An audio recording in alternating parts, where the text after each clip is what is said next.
cuba membawa bola sepak tanah air kepada tahap yang lebih tinggi. This is like a revolution, guys. We are trying to bring Malaysian football into another level. Now, whatever we plan for, whatever we build... Macam mana boleh bagi negara macam tu je? Oh, ini Indonesia dengki. Come on lah. Saya tengok juga Indonesia ni. Kita bukan sokong Indonesia. Saya tengok juga Indonesia.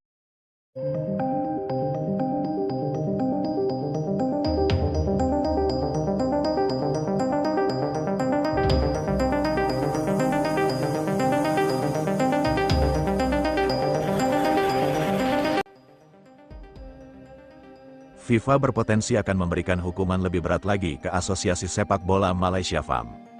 Pasalnya, FAM ini justru seolah-olah mempertanyakan kredibilitas dari FIFA, Malaysia. Namun sebelum kita lanjut ke berita terlengkapnya, alangkah baiknya bagi kalian untuk menekan tombol like terlebih dahulu. Yang belum subscribe tolong subscribe channel ini agar kalian gak ketinggalan info menarik lainnya. Mereka mungkin kemarin mau sombong soal ranking FIFA yang naik di atas Indonesia. Tapi di sisi lain justru si penipu hukumannya malah makin berat, dan anehnya masih juga ngegas, ngelak, bahkan balik nuduh pihak lain. Sejak awal para petinggi FAM kompak menyuarakan satu narasi, FIFA keliru hukum Malaysia. Mereka berdalih, mereka korban, mereka mengaku tak bersalah, tapi Federasi Sepak Bola Dunia jelas tidak tinggal diam. FIFA justru melakukan penyelidikan lebih dalam menguliti satu persatu bukti yang selama ini coba ditutupi dan hasilnya bukan cuma mempermalukan Malaysia tapi juga memperberat hukuman mereka. AC ikut turun tangan banding ke C atau pengadilan olahraga tertinggi dunia juga gagal. Lebih ngeri lagi temuan baru justru membuka kemungkinan paling ekstrim di mana para petinggi FAM terancam hukuman penjara. Inilah perkembangan kasus FAM Malaysia yang makin menghancurkan sepak bola Malaysia karena ulah sendiri. Nasib sepak bola Malaysia sekarang lagi ada di titik paling rendah sepanjang sejarah negeri jiran. Seluruh fondasi yang selama ini mereka banggakan dari program naturalisasi manajemen federasi sampai reputasi internasional sekarang runtuh pelan-pelan. Runtuhnya pun tidak indah malah hancur lebur kayak bangunan tua yang tidak pernah dirawat terus tiba-tiba disiram badai. Kalau kemarin mereka bisa ngomong besar soal ranking FIFA, soal proyek emas 2030. Soal masa depan sepak bola mereka yang katanya cerah, sekarang semua cerita itu terasa seperti mimpis yang bolong. Realitas yang muncul di depan mereka sekarang lebih pahit dari kopi tanpa gula, karena masalah dokumen ini, satu persatu aib dari FAM terbuka kayak lemari tua yang dipaksa dibuka paksa. Dan yang lebih memalukan lagi, masalah tidak cuma berhenti di sanksi, tapi terus melebar sampai masuk ke ranah kriminal internasional. Beneran kayak serial drama gelap yang episodenya tidak ada habisnya. Pantesan aja saat FIFA Matchday November, Malaysia main melawan Nepal kemarin. Suasana tribun yang biasanya riuh, penuh dengan sorak, penuh ken khas harimau Malaya, tapi kali ini tampil beda. Supporter mereka tidak ada energi buat nyanyi, tidak ada mood buat angkat semangat tim. Yang ada justru kemarahan yang meledak kayak bom waktu, spanduk-spanduk raksasa dibentangin ke seluruh penjuru stadion. Tulisan-tulisannya pedas to the point dan bikin muka petinggi FAM panas dingin, ada yang mengecam FAM habis-habisan. Ada yang menuduh federasi itu merusak masa depan timnas mereka sampai ada yang terang-terangan menuntut Presiden FAM untuk mundur. Pemandangan itu memukul banget karena selama ini supporter Malaysia paling suka mengklaim diri sebagai pendukung paling setia. Tapi bahkan fans setia pun punya batas sabar dan ketika batas itu dilewati ya seperti itu hasilnya ledakan. Kini gelombang besar makin kencang menerjang FAM, gelombang yang tidak cuma merusak citra mereka, tapi juga merusak sistem internal yang selama ini sudah rapuh. Yang bikin pusing tujuh keliling masalah besar yang meledak sekarang ini justru hasil dari ulah mereka sendiri. Skandal pemalsuan dokumen makin banyak yang terbongkar. Yang paling ngeri dalam putusan resmi terbaru Komite Banding FIFA setebal 63 halaman, ada satu pengakuan yang bikin semua orang terpanah. FAM mengakui bahwa staf internal mereka ikut memodifikasi dokumen akta kelahiran kakek atau nenek pemain. Di poin ke-99, FIFA menuliskan bahwa hal itu dengan sangat jelas tidak ada yang bisa dibantah. Tidak ada ruang untuk mengelak, FAM benar-benar sudah terpergok sedang memoles dokumen legal yang seharusnya tidak boleh disentuh. Lebih ngenesnya lagi, perubahan dokumen itu dilakukan tanpa sepengetahuan para pemain sekjen FAM bahkan FAM. Artinya ada operasi terselubung yang terjadi di dalam organisasi sendiri dilakukan secara senyap dan ditutup dengan rapi. Setidaknya itu rencana mereka. Sayangnya rencana itu gagal total. Beberapa anggota sekretariat telah melakukan penyesuaian administratif pada akta kelahiran asing. Begitu bunyi putusan dari FIFA. Bahasanya halus, tapi isi kalimat itu lebih tajam daripada pisau dapur yang baru diasah.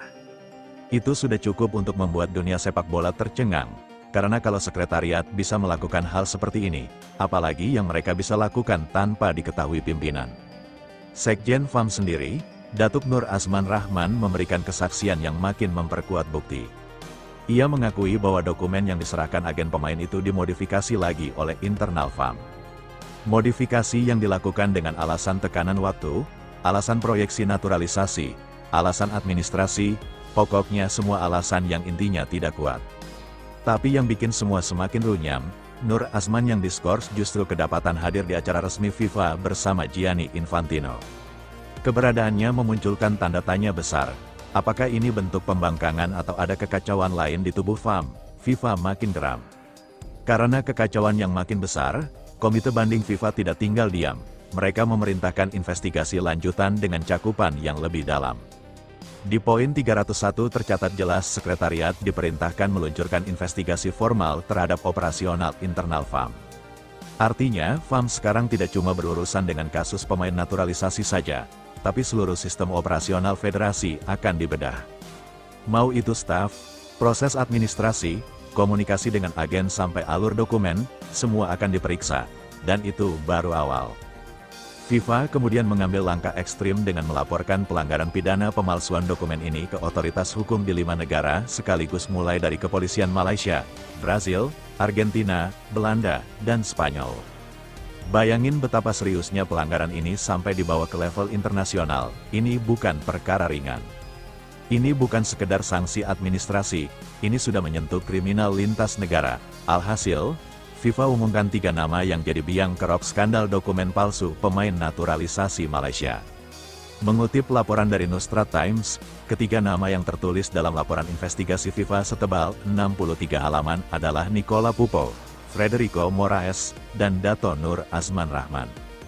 Dalam laporan investigasi FIFA ikut membocorkan percakapan WhatsApp antara beberapa pemain dengan pejabat FAM. Isi percakapan itu jadi bukti kuat bahwa dokumen akta kelahiran dimanipulasi demi menyesuaikan narasi keturunan yang tidak sesuai kenyataan. Dan ada satu kejadian yang sampai sekarang masih jadi meme ketika Gabriel Felipe Aroca tanpa sengaja membuka kedok dirinya sendiri. Kakek saya lahir di Venezuela dan nenek saya di Spanyol, maksud saya Malaysia, maaf. Kalimat itu keluar begitu saja di persidangan FIFA spontan tanpa skrip, tanpa filter. Dan kalimat itu mengguncang persidangan kayak petir menyambar di ruang tertutup. Kini AFC pun mengambil sikap tegas. Mereka menjatuhkan denda kepada FAM terkait pelanggaran tata kelola dan proses verifikasi. Tidak cuma itu, AFC menegaskan bahwa pemerintah Malaysia tidak boleh ikut campur dalam urusan FAM dan FIFA. Ini jadi tamparan keras karena pemerintah Malaysia sebelumnya sudah menyatakan sikap dengan membekukan dana bantuan kepada FAM sampai investigasi selesai. Itu langkah yang jarang diambil dan jelas menunjukkan bahwa pemerintah sendiri mulai kehilangan kepercayaan terhadap federasi sepak bola mereka. Menteri Pemuda dan Olahraga Malaysia, Hannah-Yoh menyampaikan bahwa banding FAM ke CAS akan menjadi pedang bermata dua. Kalau bukti tidak cukup kuat, CIS bisa merekomendasikan hukuman yang lebih berat ke FIFA, dan itu yang paling ditakuti oleh FAM. Karena sekarang semua bukti sudah dipaparkan, semua percakapan sudah ada, semua dokumen sudah dipegang. Kalau mereka tetap maju ke CIS tanpa bukti baru, itu sama saja jalan menuju hukuman yang jauh lebih berat.